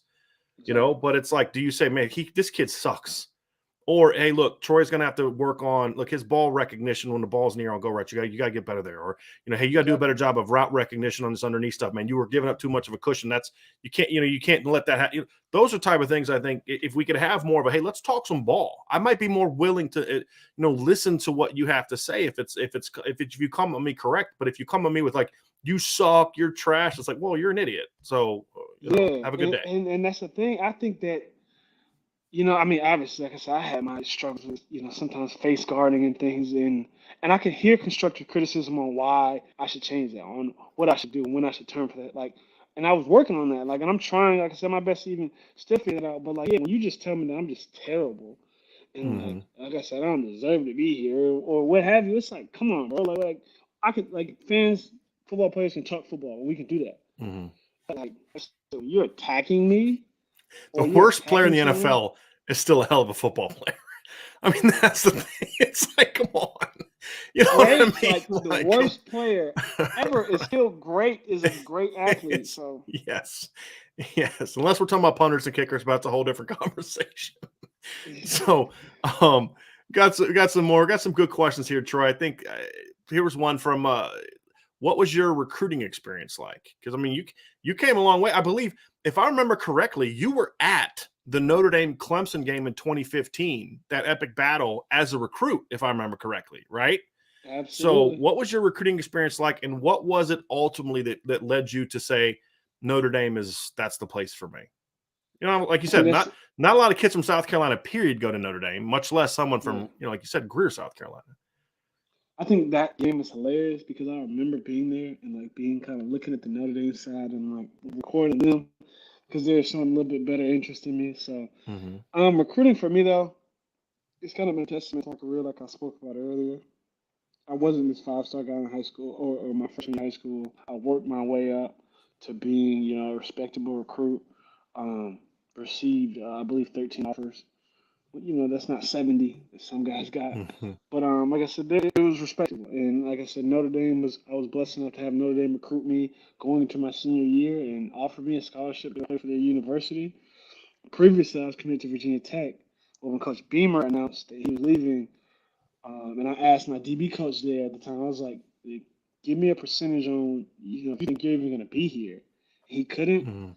I was like, well, I can't put all my eggs in the basket. Like, I can't sit there and give you and continue this, commitment and not even knowing if you're committed to me being there. Like, so I opened it back up. A lot of schools came on, specifically Notre Dame, and, they recruited me hard. Archie Denson, Coach Light, they were instrumental in me coming there because they were Notre Dame greats that made it and, are still successful in what they do. I only took 2 official visits, Notre Dame and NC State. And like I said, Notre Dame was a place for me. I knew it because I wanted to be the best man, football player, and student that I could be. Like, have a great degree, play high football, and then learn more as a man. Like, growing up, not being Catholic, and getting to experience that mass and the culture around it, it was amazing to see. And then seeing so many new, different people. So one of the we talked. One of the previous questions was, what is the biggest misconceptions? Here's one, I think, and you and I were talking about this before the show. You just basically said this whole thing that people say, well, this is why Notre Dame can't recruit top players because these kids don't want to go to class, and you embraced that. That was a reason that you came. How many of your teammates were like that? Like, how many of you and your teammates were like, hey, I came here to Notre Dame because it is harder.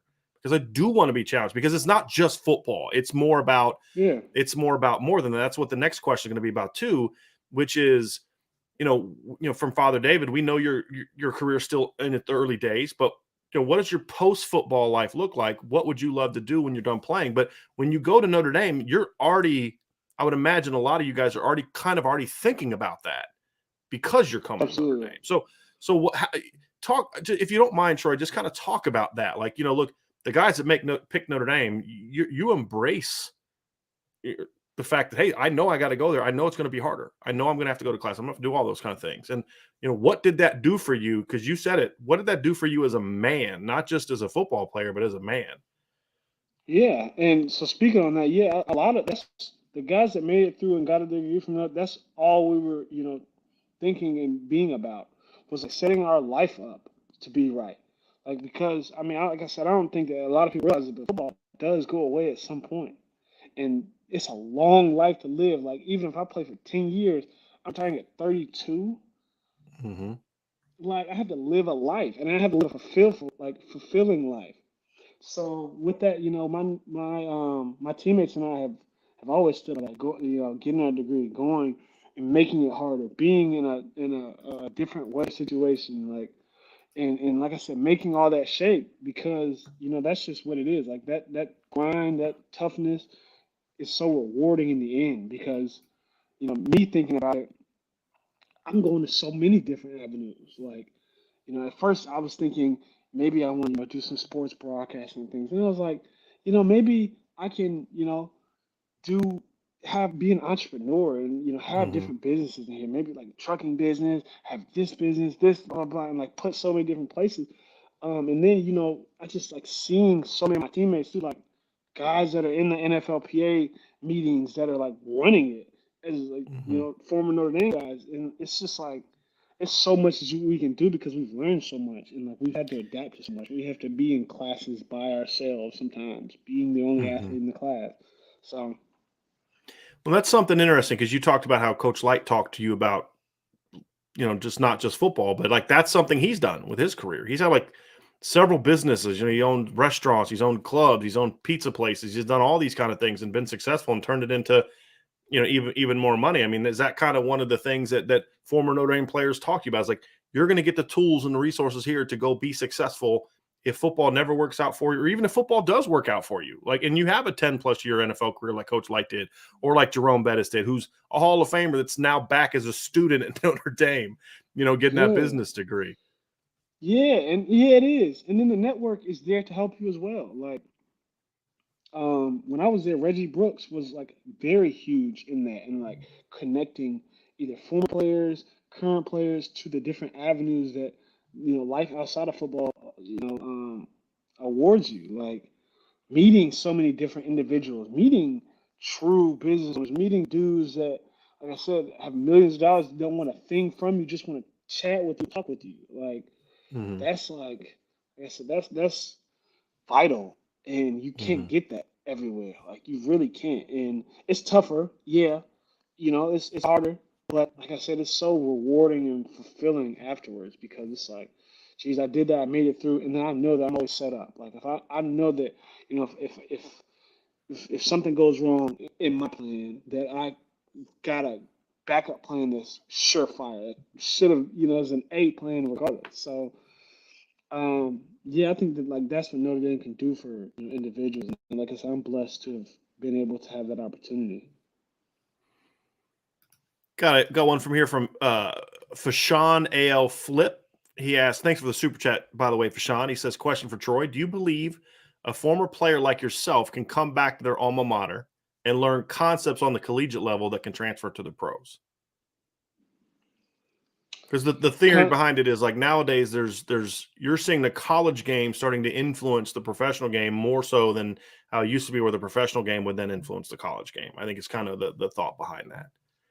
I think there's certain things now. A lot of the professional game tries not to take like the traditional professional game tries not to take much from college because that seems to not work. As in, like I am kind of Cliff Kingsbury, Cardinals, Arena. I mean, they're good. Like, not saying they're not good or anything, but like that's like a little bit different.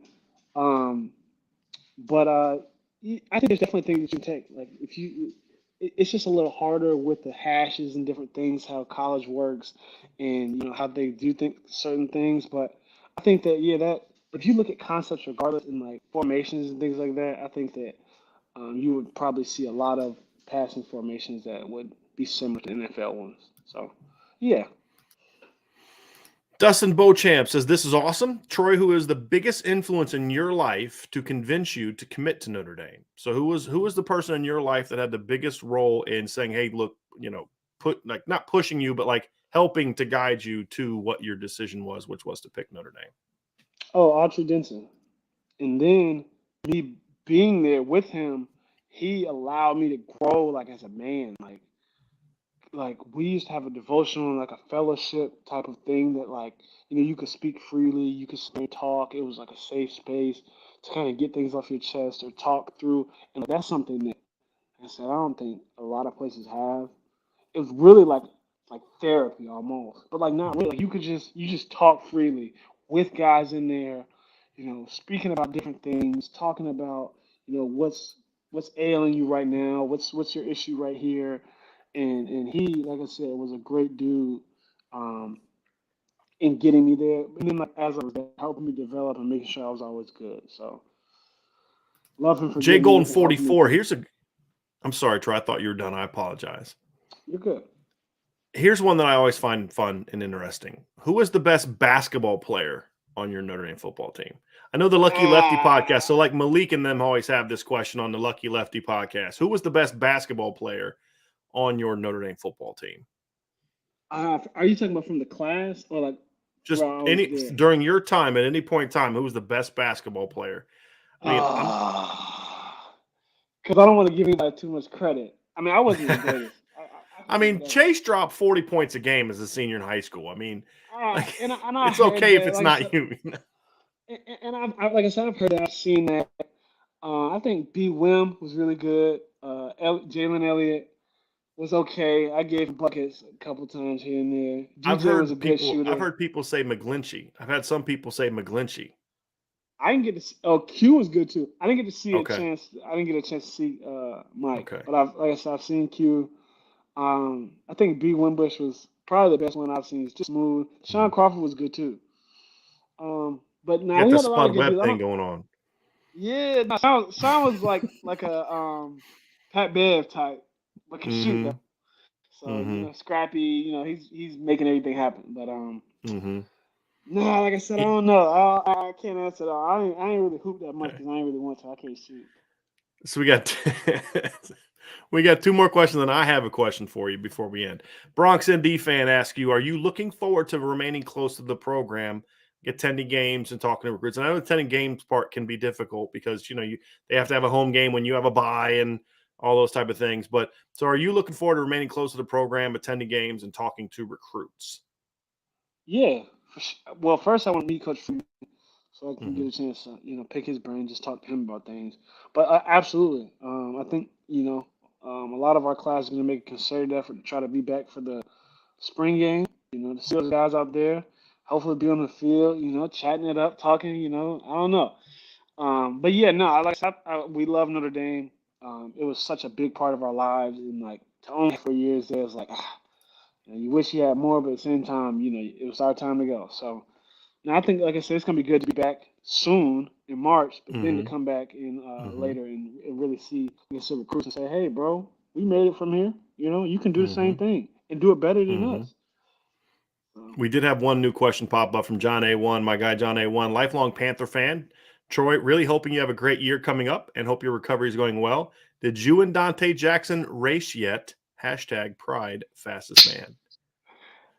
listen, this has always been a soft spot in the DB room because AJ Boye, who was with us last year, used to bring it up every time. Like I forgot, it was one day I was running at practice and I went like 22.75 miles per hour. AJ was like, "Hey, Dante, I ain't never seen you do that." Like he was like stirring the pot, like trying to make him Mm-hmm. mad, and at the same time like antagonize the situation. But no, we didn't get a chance to race. I probably would have this year, but I got hurt, so Mm-hmm. it's all good Well, he though. probably wants to race you now, you know. Hey, but like I said, when I get back right there, I'm gonna be smooth. So like I guess Mm-hmm. I'm with all that. Yeah. So yeah. So yeah, it's interesting because yeah, he had what like a 4.32 at the combine. I think Yeah, you were like and what 4.4 flat. But I know yeah, you and thought you were faster than that. Like you thought you were going to run faster than that, if I remember correctly. honestly, the combine was probably one of the worst times that I had seen that entire process. Mm-hmm. Like, and for Mm-hmm. me, so quick little story about that. Like I said, I had been running well, been doing whatever. Notre Dame ran 4.28. I was with it. I was ready to go. Blah blah blah. Didn't work out. Didn't run my best time. I'm not upset, but I was at the time. Like when Mm-hmm. somebody told me it was 4.45 at first, they changed it to 4.45, but it was 4.45. I literally, like, right after running the 40, I threw the 40 cleats in the trash. Because I was like, I don't want to ever be associated with these things ever again because, like, it was kind of like, geez, like I said, I feel like I let myself down. And it's like Hmm. 4-4 flat is a great So time. And you're I'm you're like, pissed about having a 4-4 flat. You know what I mean? Think about that. pissed. Like, Like I'm talking about, I was like so upset with myself because I'm like, bro, like I haven't run this at all.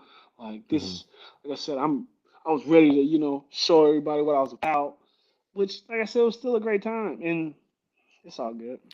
Did you run again at the pro day, or was that I can't No, that remember was if you did canceled. it.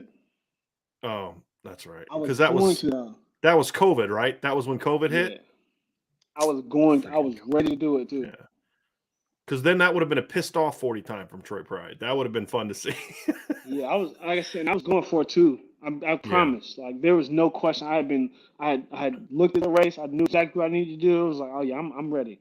But then they Mhm. canceled it. So Here's an interesting one, and I don't know if you can answer this because, like I said, people say, "Do you wish you could play for Marcus Freeman?" And as you mentioned earlier, you haven't had a chance to meet Coach Freeman yet. So it's like yeah, when people understand that, it's like you're rehab, you've got your professional thing. You guys can't just all drop everything and come back, to meet to meet Coach, obviously, because you got hurt this year, so you weren't able to come. I want to just remind people you weren't able to necessarily come back like other mm, people did because you had your surgery and all that other kind of stuff. So, and I know Troy, you've mentioned to me a couple of times that you are looking forward to getting a chance to meet Coach Freeman. But I just did want to kind of yeah, bring that up because that's a question we get a lot: is would you want to play for Coach Freeman and that kind of thing. So we chatted yeah. a No, little bit about that and I think before. he's a great dude. From what I've heard, he's an amazing individual. I still want to meet him. But like I said, we had our great moments under Coach Kelly as well. So, Hmm. um, I just like I said, when I get a chance to meet him, like I said, I'll give my stamp of approval, which I'm Hmm. sure will be Well, I'm looking forward to amazing. hearing that. I'm looking forward to hearing that. So here's my question for you, Troy. And I gave you a little bit of a hint about this beforehand, and my guy Malik Zaire and Sean Davis, they do this in the Lucky Lefty podcast all the time when they have former players on. And I wanted to ask this too because I have contended, in my opinion, that there were two Notre Dame teams that if the circumstances would have been right, could have played for a championship, should have played for a championship. Exactly. Yeah. 15 and 17, Oh right? yeah. Those to me are the two best Notre Dame teams, like talent wise.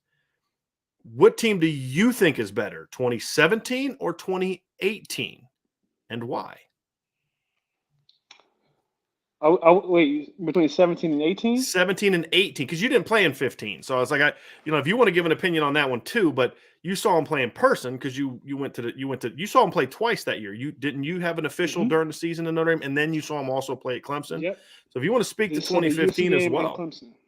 yeah. So So I what are think your thoughts? so overall, like I gotta paint this holistic picture. Overall, when you're talking about, first of all, complete team, talk about t offense, defense, and special teams kind of mirroring each other and being, together. I think that all came together in 2018. I think that Mhm, team should have played for a national championship. True. I mhm, mean, we ran into a juggernaut in Clemson, but still, that team should have played for a national championship. 2015, you knew for a fact defense was like Kavari Russell saved the day against the USC game, great moment, but you knew they kind of struggled sometimes, on the defensive end. 17, defense was good.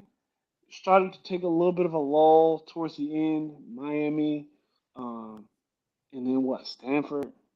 mhm. So, I have said that if y'all would have beat Miami, which you should have, yeah. y'all would have killed Stanford, crushed Stanford.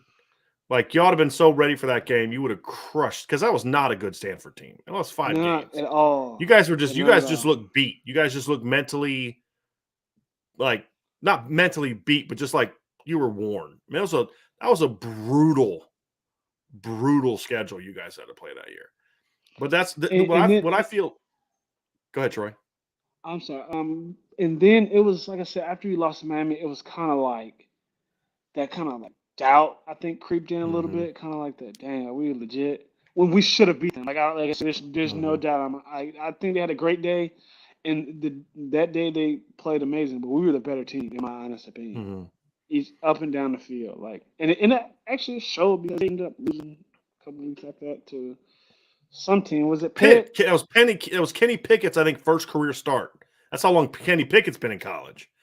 Yeah, it was Kenny Pickett's. They went and lost to Pitt the next week. Like, Yeah.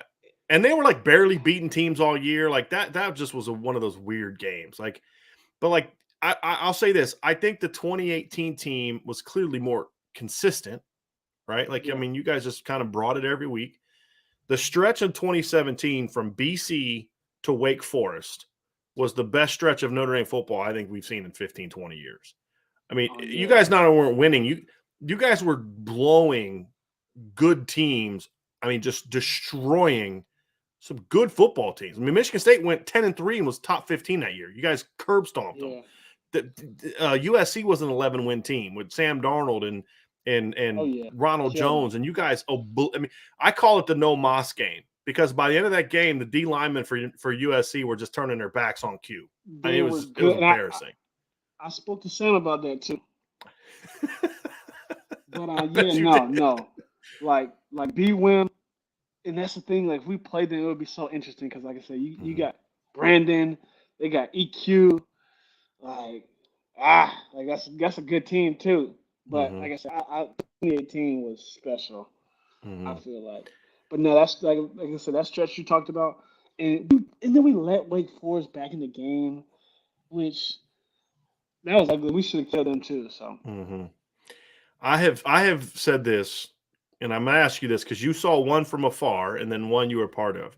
If you could put the 2017 coaching staff on the 2015 team, Matt oh Bayless yeah, included, I don't oh think my, anybody in the country beats that team. oh my. That was Jalen was also on the defense, correct? Yeah, because if you think about that defense, right, it wasn't that good. But you had Jalen, you had Sheldon Day, you had Romeo Okwara, Isaac Rochelle. Your corners were Oh my Kavari goodness. and Cole Luke. You had Max Redfield at safety. James Onwualu, who played in the league for a minute, was one of the Rovers. Matthias Farley started for the Colts for a whole year. He couldn't even start on that 2015. He didn't even start on that 2015. That's crazy. Like yeah, that's what I'm saying. Like You you had think about that Niles was on that talent. team. Yeah, Niles was a Yeah, sophomore on the team. Greer Martini was because they kept playing. I mean, Joe Schmidt, great kid, but like, you know what I mean? Like yeah. Jerron Jones. Oh Oh no, my Jerry goodness, started on that team because Jerron got hurt. So Jerry was starting at nose on that team. I mean, like that was a just loaded hearing that team. though. Yeah, but and they just like I said, they just needed if they had that 17 coaching staff. Yeah, easy. Mm-hmm. Because They're that offense legit. was That just that talent on offense that year was stupid. I mean, you had 3 first-round picks on the offensive line. You had Deshaun at quarterback. Sean. You had Yeah, CJ Prosise and Josh Adams at running back. You had Will Fuller at receiver. You know, I mean, Elmer would have yeah, got they were drafted good. if he didn't quit football. I mean, all 5 of his Yeah, starting offensive linemen that year would have been Corey drafted if Steve Robinson Elmer doesn't too. quit football. Corey Robinson was on that team too. Alizé was a Yeah, freshman on that team. He had a good year that year. But I mean, Dex couldn't even get on the field that year at running back. Like I that's mean, wild. Like, I can't Dex even had like believe that. 25 carries that year. I mean, that team was stupid. That was Josh's early on come out too, right? Freshman, Josh Allen. yeah, Yeah. yeah. He was so because he it was funny because Torian Folston got hurt in the opener. He had 2 carries and got hurt. Then Josh came in and rushed for 2 touchdowns that game, and then we didn't really see him again in any meaningful time until then. CJ got hurt against Pitt. Josh came off Yeah. the bench, and Josh just went nuts the next 5 games. I mean, he was just ridiculous the stuff he did I in the would next 5 love games. I would love for the fans to rank the 2021, 2018, 17, and 15 teams. Like That would be like interesting. I want to see that because like I said, Yeah. 2021 went to the playoffs too. You can say what you want. They beat Clemson too. Mm-hmm. So No Trevor um, Lawrence, but yeah, they beat Clemson. They beat yeah, they Clemson. did. Yeah. I mean, they Yeah. beat the school. Trevor didn't play, but Yeah. still, they beat the school. But still, like, I would love to see those ranked Yeah. because that was Kyron's breakout. Mm-hmm. He was just like I said, just started. Um, That team had a good old offensive line as well. Not as good as 17 and 15, but they had a good offensive line as well. yeah. Well, that was that was the receiving core wasn't the greatest, but they did what they had to do. Defense was on it. That was what Mm-hmm. Coach Lee's last year. Mm-hmm. Oh my Yep. goodness, yeah. And With Jeremiah was Jeremiah, ridiculous. yeah, Ridiculous that JOK, year. yeah, they were Insane. good. I think the thing, the 2 for 18 versus 17 is The thing I loved about the 18 team, and you talked about this earlier, is whenever that team needed a play, that D line made a play. Like Michigan starts coming back. Y'all should have never let Michigan back in that game. But when they did, Khalid comes up, makes a big sack, right? I mean, Vanderbilt, although he makes a big play, Khalid makes a big play. Oh yeah. That was the guy that I thought never got the love that I thought he should have, was Khalid, because his numbers weren't crazy good, but it seemed like every sack Khalid had was a big moment. End of the Pitt game, end of the Michigan game, Stanford game, like whenever a big play needed to be made, either Julian or Dalen or Khalid would make it. And then in the playoff game, Julian gets hurt, and Clemson's driving in the first quarter. They put Adi in, and he goes and makes a sack and knocks him out of field goal range. I mean, think about that. They had six defensive linemen from that team are in the NFL right now who got drafted. And there's still dudes that could. 4 from my class? Right. And Myron's could get drafted. Jason Adamiola's still in college. I mean, it was because Jerry was in the first round, right? Khalid got drafted. Adi got drafted, Julian got drafted, and Dalen got drafted, and then Jameer Jones got signed. Even though he didn't get drafted, he's played in the NFL. Yeah, so that was crazy. Rams. Yeah. Right. And then both 3 of the 4 DBs got drafted. Right. Drew got drafted. Yeah. I mean, I think everybody think about this. Everybody that started on that team in 2018, every single defensive starter except for Tavon has played in the NFL, like actually played in a game, because Osmar's played on special teams. Your whole secondary's played in the NFL, right? Because Jalen's played this year. Jalen got playing time this year. All 4 of the D linemen have played, except the one exception. No, yeah, because except John Bonner and Tavon. And John Bonner didn't start. They got opportunities, yeah. But they were on rosters. But think about it, all 11 starters made an NFL roster at some point in time. That's crazy. So the whole Notre Dame doesn't have enough talent thing, to me, just I've always thought that. Like, I mean, and that's an excuse, I feel like. And like I said, Coach Freeman said he's rectifying it. So he's going to get the talent, and they're going to produce. So that's great. Yeah. Here's the last one, Troy. I have a super chat from Sean S. Thank you, Sean. He says, Troy, based on your experience, how good was Kevin Severson? Obviously, I don't think Sean saw. You talked about this earlier, but if you could just kind of, because I mean, everybody I've talked to said, boy, if that kid would have been able to kind of keep it together, I mean, yeah, the sky was. I think he could have left his junior year and been a day 2 pick easily. Like I said, you talk about fluidity of routes first. So, he's got that burst of quickness. So he can, come off the ball and move. Then you talk about he's just running, right? Like, and as a corner, you're waiting for like an indication. You're waiting for like, no, it's a break. It's like, what? Like, did you just break? Like, for real? His suddenness was absurd. Like, it was absurd. Catching ability, like I think so. The Navy game, he broke out when he had his 2 touchdowns, something like that. Doing that with no gloves, just rocking in the rain. I mean, the receivers always do that, but it was a muggy, ugly, disgusting day, cold too. So USC wasn't ready for him. That's something that people don't talk about. USC was not ready because he was out. Remember, he was suspended, right? Yeah. Whatever it was, the first 4 games, and he played like a little bit against Carolina, but not a whole lot. USC was not ready for how they used him in that game. I mean, they were hitting him with reverses and go routes and tunnel screen. USC was not ready for him. And then it's like, okay, now what do? We got to defend Josh Adams. We got to defend EQ. Now we got to defend this guy running reverses. And oh, by the way, Wimbush is going to take off running on us. Like when that offense was clicking, you couldn't stop it. But that's some, and then like I said, KJ had been on that 18 team too. Like, I mean, like, could you imagine him in the slot with Miles and Chase outside? I can only dream about that. And you're running draws to Dex. Like, you can like, yo, I'm saying, like, that dude, he was special for real. And I saw you saw so early, and like I said, you just wanted to compete with him and try your best to win. But like, he was good. He was for real good. Like, I'll even embarrass myself a little bit. There's one picture. I don't know if he posted it or Will posted it, but like, it's him like going up for like a one-handed catch, right? So it was like a one-on-one rep, and there was nobody around him. I was guarding him. I thought he was breaking on a dig because that's like what his indication was, and he like broke on the dig, but like at the same time was breaking on the out, and I'd already broken Hmm. the dig, so I just started running. And like I said, I saw the ball thrown, and then I saw him go up and catch it. And I was like, at least I Hmm. wasn't in the front. Yeah, yeah. Like, You at didn't get least I dunked on, wasn't in the basically. front. Yeah. Yeah, I was like, at He least I had wasn't that in the weird where front. he could make it seem like his body made it seem like he was going this way, but Bro, his top ends were ridiculous. Like body it's like control, top end speed, yeah, catching, like I said, route running, just a ball player. For yeah. real, just a That ball player. 18 Like just receiving so core, if he would have come back, would have been ridiculous. Because then you'd have had Fink coming off the bench. You know, he was a oh my nice player. You know, I mean, like that would have but then you been like I said, then you open up 2 by 2, right, have option right. choice route with him too. And then like I said, he doesn't have to get scouted. He's not gonna get scouted for it. And I thought So Chase and Miles wore out a little bit late in the year because they had to play so many reps, right? yeah. And if you had KJ, you had a deeper rotation. You could have put him outside and put Chase backside to give Miles a breather, and then you could give Chase a breather. So I mean, it just all that stuff matters, man. It's all of it Yeah. matters.